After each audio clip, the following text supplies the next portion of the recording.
Hello guys, Jacks here. இன்றைக்கி எனக்கு 4th semester exam. 4th செமஸ்டரில் 4th எக்ஸாமு. காலையில் என்ன ஆச்சுன்னே தெரில, ஒரு மாதிரி வாமிட் வந்துச்சு. லாஸ்ட் நைட் சாப்பிட்டது ஏதோ ஒத்துக்காமல் போயிடுச்சு. பக்காவாக ஏஞ்சி கிளம்பிட்டேன். இன்றைக்கும் ஐடி கார்டை மறந்து வச்சுட்டு போயிருப்பேன். நல்ல வேலை ஞாபகம் வந்துச்சு, பட்டுன்னு எடுத்துட்டேன். அப்படியே ஸ்ட்ரெயிட்டாக கிளம்பி காலேஜுக்கு போயிட்டேன் கைஸ். காலேஜில் இருக்கும்போது ஃபுல்லாக ஓடி வாங்கிட்டு சுற்றிட்டு இருந்தேன். எக்ஸாம் டைமில் நமக்கே அது பேக் ஃபயர் ஆகுது. அவனோட ஸ்டைலுக்கே எஸ்ஜேசியில் இருக்கிற எல்லாருமே ஃபேன்ஸு. இப்போ ஒருத்தனை ஃப்ரேமில் பார்ப்பீங்க, அவனால தான் எல்லா எக்ஸாம்லேயும் பாஸ் ஆகிறான். நம்ம பொண்ணு பார்க்க வந்த மாதிரி போய் அவன் பின்னாடி ஒளிஞ்சுக்கினான் கைஸ். இல்லை, எனக்கு ஒன்று புரியல, எல்லாம் தெரிஞ்சு தான் பண்ணுறீங்களா? யார் தான் என் வண்டியோட சைட் மிரர் திருப்பி விட்றாங்கன்னே தெரில மக்களே. எனக்கு என்னமோ என் கூட சுற்றுறவனுங்க மேலே தான் சந்தேகமாக இருக்குது. அவனுங்களை பிடிச்சி அடிக்கணும் ஃபஸ்ட்டு. நேற்று மதியானம் ஃபுல்லாக சுத்தமாக முடியல, ஏதாவது டெஃபிஷியன்சியான்னு தெரியல. ஆனால் அன்னைக்கே சரியாயிடுச்சு.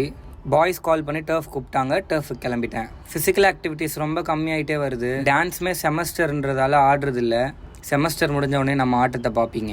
அண்ட் டர்ஃப் முடிச்சுட்டு அங்கே இருக்க ஒரு மரத்தில் மாங்காய் அடித்து சாப்பிட்டுட்டு இருந்தோம் மக்களே. ஆனால் இப்படி மாங்காய் அடித்து சாப்பிட்றதும் நல்லா தான் இருக்குது. ஹீட் ஆகாமல் இருந்தால் சரி தான். அண்ட் May 31 எல்லாருமே டேவை ஃப்ரீ பண்ணி வச்சுக்கோங்க. 3 இன்ட்ரெஸ்டிங் கேட்டகரிஸோட பேட்டில் நடக்க போகுது.